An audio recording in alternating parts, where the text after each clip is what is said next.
Hey guys, my name is Dileshwar और आप सभी का स्वागत है मेरे यूट्यूब चैनल टेक ब्रो में। हे गाइस, तो आज के वीडियो में हम श्रेणी हल और किसी अवकल समीकरण दिए गए अवकल समीकरण का श्रेणी हल विधि द्वारा हल ज्ञात करना सीखेंगे। तो यहाँ पे हमारा एग्जाम्पल नंबर सेकंड है इस सीरीज़ का second video.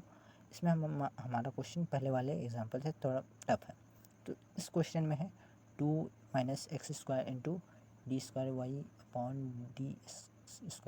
Plus 2x into dy/dx minus 2y equal to 0। ये हमें एक अवकल समीकरण दे रहा है। तो हम क्या करते हैं, सबसे पहले हम एक श्रेणी हल के लिए y इक्वल टू एक श्रेणी हल मानते हैं, जो है a0 plus a1x plus a2x² dash dash dash. इस तरह इन्फिनिटी सीरीज़ हम का एक मान लेते हैं। इसे हम इक्वल टू में लिख सकते हैं sigma n equal to 0 to infinity summation, इसे समेशन भी बोला जाता है ना। तो ये होगा हमारा an इंटू x⁴n। अब ये जो हमारा y है, इसके लिए हम x के सापेक्ष इसका प्रथम अवकल करते हैं, तो हमें मिलेगा dy/dx इक्वल टू ये होगा हमारा sigma n equal to 0 to infinity n into an x⁴n1। यहाँ पे जो x के पावर में था इसका अवकल किए तो हमें इतना मिला। अब इसका एक और बार अर्थात y का द्वितीय अवकल x के सापेक्ष ज्ञात करेंगे। तो यह हमारा होगा d²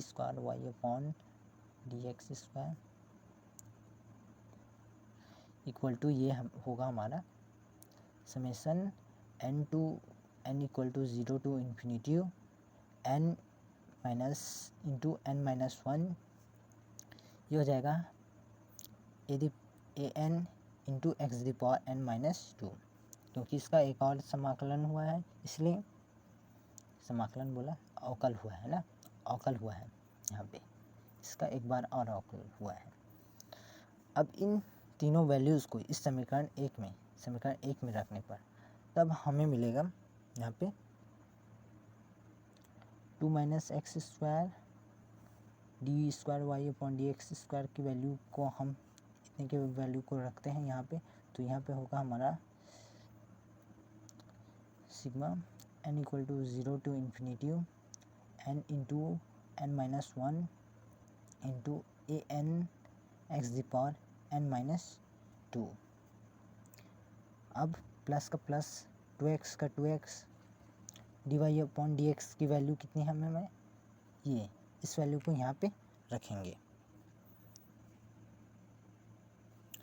इस वैल्यू को यहाँ पे रखने पर हमें मिलेगा n equal to 0 to infinity n into an x⁴n-1 minus है यहाँ पे, तो यहाँ पे -2 है, तो 2 into sigma n equal to 0 to infinity an into x⁴n equal to 0।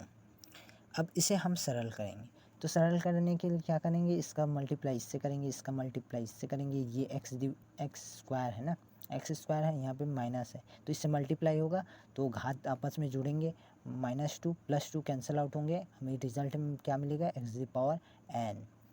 Same यहाँ पे भी वही प्रोसेस होगा। यहाँ पे x+1 है, x⁴1, यहाँ पे x⁴n-1 है, माइनस प्लस क्या होंगे, माइनस प्लस कैंसिल आउट, हमें रिजल्ट में मिलेगा x⁴n। यहाँ पे x में कोई इंटू नहीं है, ना इसमें माइनस है, तो इसकी वैल्यू होगी x⁴n। अब इजी सेटल करते हैं, तो ये हो जाएगा हमारा 2n-1 into n duration n to 0 into infinity, ये हो जाएगा हमारा an x⁴n-2, क्योंकि यहाँ सबसे पहले 2 से मल्टीप्लाई हुआ है, उसके बाद इससे होगा तो ये हो जाएगा माइनस का माइनस n-1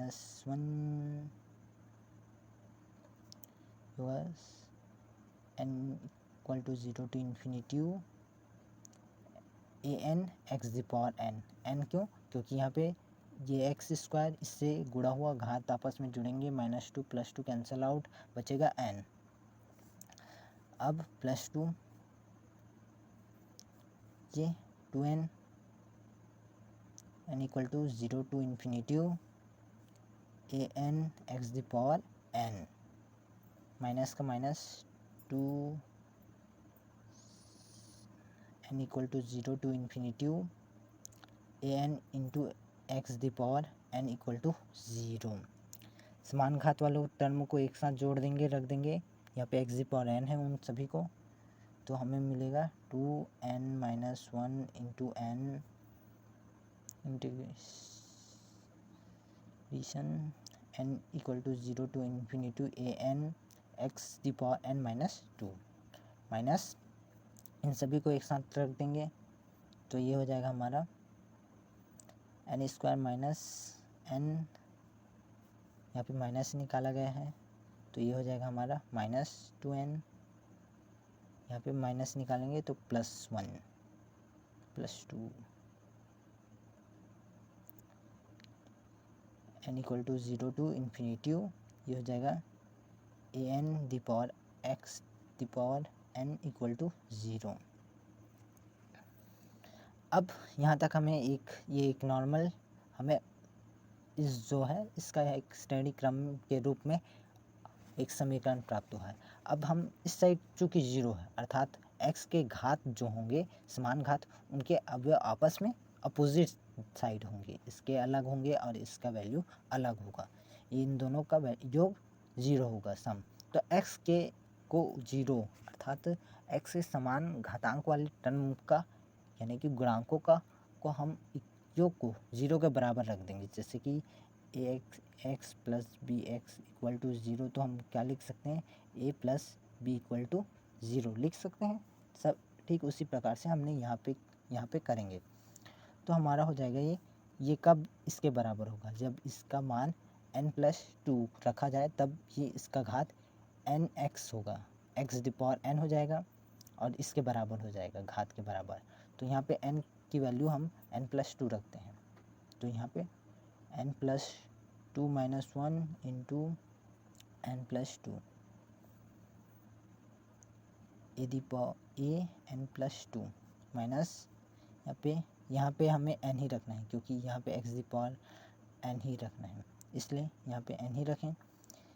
इससे हम लिख सकते हैं n-1 -2 n-1 A N equal to 0।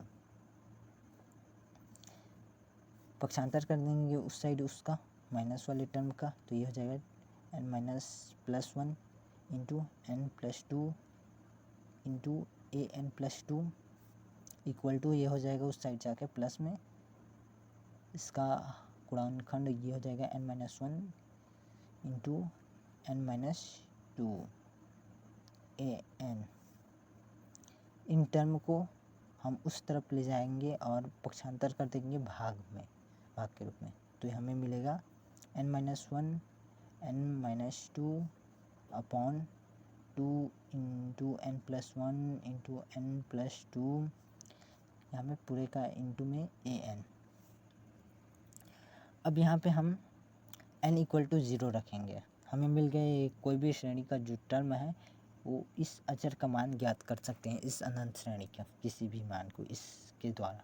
तो n इक्वल टू हम 0 रखते हैं, n इक्वल टू 0 रखेंगे तब कितना होगा हमारा a0, ये हो जाएगा a2 इक्वल टू ये 0 ये 0 ये 0 ये 0 माइनस इंटू -2, ये हो जाएगा +2 अपॉन 2, ये तो 1 का इंटू में कुछ नहीं होता, ये 2 4 ए 0, n का वैल्यू हम 0 रखें तब, तो हमारा a2 इक्वल टू हो जाएगा 1/2 a0।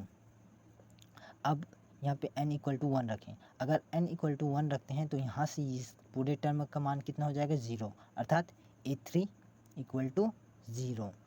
अब ऐसे अगर 4 रखें तो 4 का टर्म क्या होगा, उसके लिए हमें n की वैल्यू 2 रखनी पड़ेगी, n का मान 2 रखें तो इसका मान पूरा 0 हो जाएगा, जिससे हमारा a4 भी 0 हो जाएगा।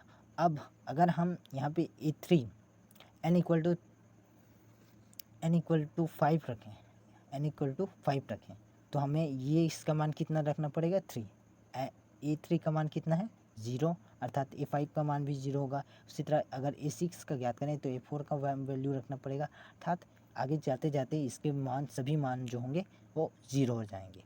अर्थात हमारा जो इक्वेशन या हल है वो इस फॉर्म में मिलेगा a0 इंटू नहीं प्लस a1x प्लस a2x², इस फॉर्म में है। अब a0 plus a1x plus a2 का वैल्यू कितना है, a2 का है a0.2x²। इन दोनों में a0 है, कॉमन निकाल दिए, a0 1 plus x²/2 plus a1x। तो हमारा अभिष्ट हल जो है वो ये है, ये हमें एक अभिष्ट हल प्राप्त होगा। तो आज के वीडियो में बस इतना ही। अगर वीडियो अच्छी लगी हो तो लाइक करें, हमारे चैनल को सब्सक्राइब करें तथा अपने दोस्तों में वीडियो को शेयर करें। धन्यवाद।